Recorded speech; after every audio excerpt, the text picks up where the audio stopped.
స్వచ్ఛత అంటే నందిని పాలు మరియు పెరుగు. అందరికీ నమస్కారం. నేను మీ మాధురి. మీరు చూస్తుంది సుమన్ టీవీ నెట్వర్క్. ఇప్పుడు మనం మాట్లాడుకోబోయేది దశపాపహర దశమి గురించండి. దశపాపహర దశమి పేరులోనే మనకి కనిపిస్తుంది, తెలుస్తుంది కదా, 10 పాపాలను హరించే ఒక రోజు అదే దశమి అని చెప్పి. మరి ఇలాంటి పుణ్య తిథి రోజున మనం ఏం చేయాలి, ఎలాంటి పనులు చేసుకోవడం వల్ల నిజంగా మనకి పాపాలు అన్నీ కూడా హరించిపోతాయి, ఇలాంటి ఆసక్తికరమైన విషయాలు మనకి తెలియజేయడానికి మనతో పాటు ఉన్నారు ప్రముఖ జ్యోతిష్య వాస్తు పండితులు బ్రహ్మశ్రీ శ్రీ నందిబట్ల శ్రీహరి శర్మ గురువు గారు. నమస్కారం గురువు గారు. వాగర్థావివ సంపృక్తౌ వాగర్థ ప్రతిపత్తయే జగతః పితరౌ వందే పార్వతీ పరమేశ్వరౌ. ఆదిత్యాయ చ సోమాయ మంగళాయ బుధాయ చ గురు శుక్ర శనిభ్యశ్చ రాహవే కేతవే నమః. శృంగేరి జగద్గురు పీఠాధిపతులకి, కంచి పీఠాధిపతులకి నమస్కారములు తెలియజేసుకుంటూ కార్యక్రమాన్ని ప్రారంభిద్దాం. గురుగారు, దశపాపహర దశమి పేరులోనే అర్థమవుతుందండి, దశ పాపాలని హరించే దశమి అని చెప్పి. అసలు ఈ రోజు యొక్క విశిష్టత ఏంటంటారు గురుగారు? మనకున్నటువంటి చెప్పుకోదగ్గ పండుగలలో దశమితో ఉండేటువంటి పండుగలు సంవత్సరం మొత్తంలో రెండమ్మ.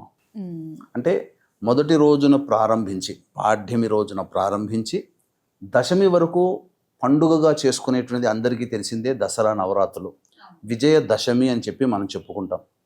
కానీ అందరికీ తెలియనటువంటిది, కొద్దిమందికే తెలిసినటువంటిది దశపాపహర దశమి అని చెప్పి ఈ జ్యేష్ఠ మాసంలో వస్తుంది. ఈ జ్యేష్ఠ మాసంలో పాడ్యమి నుంచి మొదలుకొని దశమి తిథి వరకు కూడా కాశీలోని దశాశ్వమేధ ఘాట్లో స్నానం ఆచరించి ఆ దశాశ్వమేధ ఘాట్లో ఉన్నటువంటి శివలింగాన్ని గనక దర్శనం చేసుకుంటే, ఏ రోజుకు ఆ రోజు దర్శనం చేసుకుంటే మనకు లింగ పురాణం ప్రకారము, శివపురాణం ప్రకారం చెప్పబడినటువంటిది గత 10 జన్మలలో ఉన్నటువంటి దోషాలు తొలగిపోతాయి.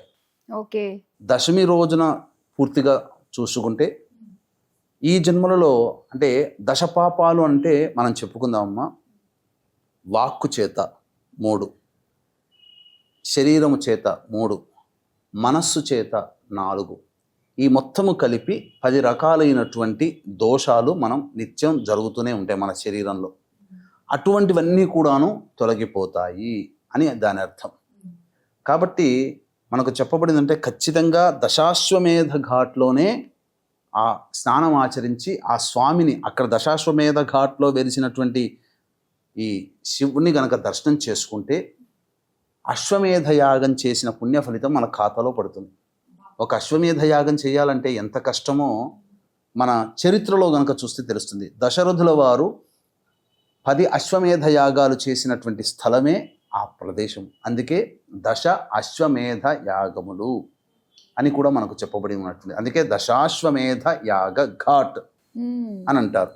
బ్రహ్మ కూడా 10 అశ్వమేధ యాగాలు పూర్తి చేశారని అక్కడ చెప్తుంటుంటారు, అదే ప్రదేశంలో. అందుకనే అక్కడ స్నానం ఆచరించి అక్కడ కొలువైనటువంటి ఈశ్వరుని దర్శనం చేసుకుంటే చాలా విశేషమైనటువంటి ఫలితము, 10 రకాలైనటువంటి దోషములు తొలగిపోతాయి. అశ్వమేధయాగ ఫలితాన్ని మన ఖాతాలోకి వేయడం జరుగుతుంది.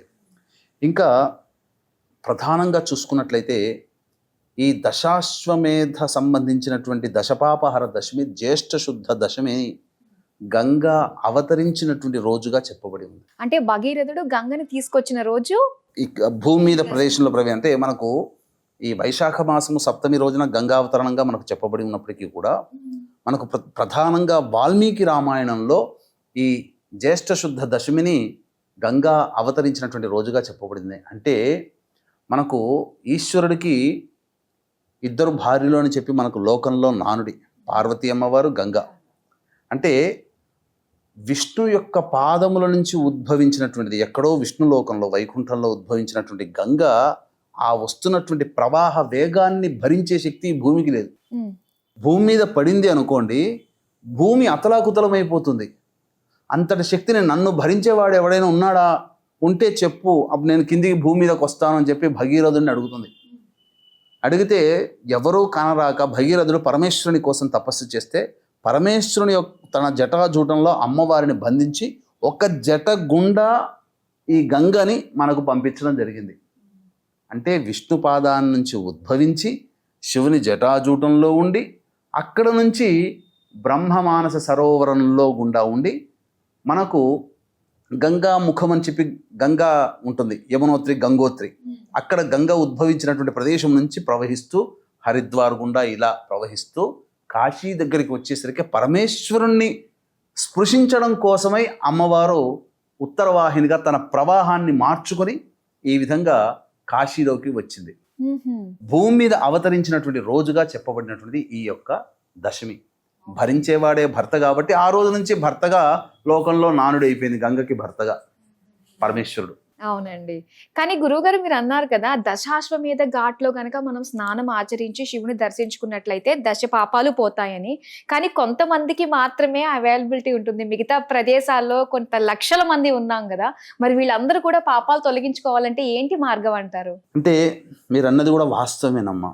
ఎందుకంటే కాశీకి అనుకున్న ఫలంగా వెళ్ళాలంటే కాలభైరుని యొక్క ఆజ్ఞ ఉంటే తప్ప అక్కడికి అడుగు పెట్టలేం. కాబట్టి మహా అయితే ఎంతమంది, 1000 మంది లేదా 1,00,000 మంది స్నానం ఆచరిస్తారు. ఆ రోజున ఏంటంటే దశమి తిథి రోజున గంగనే కదా అన్నిటికంటే ప్రధానమైన దైవం నీటి. కాబట్టి ఎక్కడ ఉన్న నదులలో స్నానం ఆచరిస్తే ఆ నదులలో గంగ తిష్ట వేస్తుంది. కాబట్టి విజయవాడలోనైనా కానీ, తుంగభద్ర నది ఉన్నటువంటి కర్నూలు పరివాహక ప్రాంతంలో కానీ ఎవ్వరున్నా నదీ ప్రవాహం లేదా సరస్సు, చెరువులోనైనా స్నానం ఆచరించండి. బావిలోనైనా కానీ ఆ బావి నీటితో స్నానం ఆచరించండి. ఈ రోజుల్లో బావులు ఎవరికి ఉన్నాయి?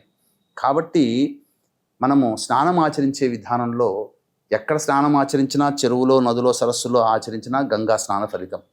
అటువంటిది కూడా అవకాశం లేదు హైదరాబాదు, వైజాగ్ నదుల్లో ఎలా ఉంటుంది. కాబట్టి అందరింట్లో గంగ అనేటువంటిది ఉంటుంది. అవునండి.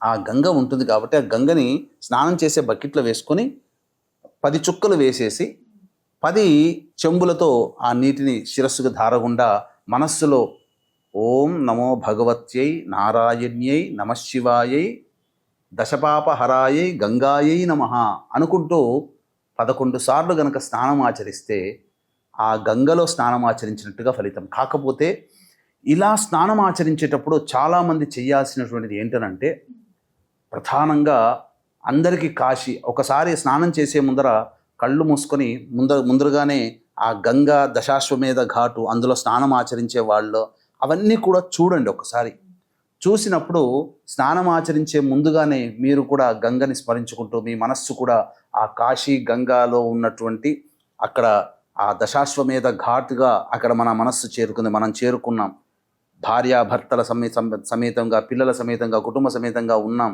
అక్కడ ఉన్నాం, ఆ ఉదయించే సూర్యుడిని చూసాం, చక్కగా నీట మునిగా 3 మార్లు స్నానం ఆచరించాం, అక్కడ వేంచేసి ఉన్నటువంటి ఆ యొక్క శివుణ్ణి దర్శనం చేసుకున్నామని చెప్పి మన మనస్సు ద్వారా భావన చేసుకుని చక్కగా 10 చెంబులు గనక స్నానం ఆచరించినట్లయితే తప్పకుండా మన మనస్సే కదమ్మా ప్రధానం, శరీరానికి లేకపోయినా మనస్సు ద్వారా ఆ మనస్సు స్నానం ఆచరించి ఆ మనస్సు ఆ ఆత్మ పవిత్రత పొంది ఈ శరీరాన్ని అంటిపెట్టుకున్నటువంటి ఆత్మ అనుభవించాల్సినటువంటి కష్ట నష్టాలే ఈ శరీరం ద్వారా అనుభవిస్తుంది కదా.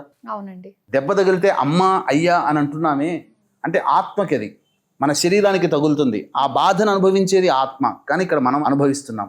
కాబట్టి ఆ ఆత్మ ఏదైతే ఉందో గత జన్మలో చేసినటువంటి దోషాలన్నీ కూడా ఈ శరీరాన్ని, మీ శరీరమైనా నా శరీరాన్నైనా అంటిపెట్టుకున్నటువంటి ఆత్మకి ఆ దోషం తొలగిపోతుంది. ఆ ఆత్మ ఎప్పుడైతే పవిత్రత చెంది మళ్ళీ మన శరీరంలోకి ప్రవేశం చేస్తుందో అప్పుడు ఈ శరీరము కూడా దివ్యత్వాన్ని పొందుతుంది. అందుకనే ఆత్మ అనేటువంటిది పవిత్రతగా ఉండాలి, పవిత్రత చెందుతుంది. తద్వారా గత జన్మ కర్మదోషాలు తొలగిపోతే ఈ మనస్సుకి ఆలోచనలు రావు, శరీరానికి అవకాశం ఉండదు, మాట కూడా అందరినీ ప్రేమించడం జరుగుతుంది. ఇలా 10 రకాల దోషాలు తొలగిపోతాయి. తర్వాత మనకున్నటువంటి కోరిక ఏదైతే ఉంటుందో దానికి కూడా ఒక విధానం చెప్పబడి ఉంది, సంబంధించినటువంటి దశపాపహర దశమి. అలాగే ఈశ్వరుని ఏ విధంగా అర్చించాలో కూడా మనకు చెప్పబడి ఉంది. వీక్షించేటువంటి ప్రేక్షకులకి గమనిక, జ్యేష్ఠ పౌర్ణమి, దీన్ని మహాజ్యేష్ఠ పౌర్ణమి అని అంటారు.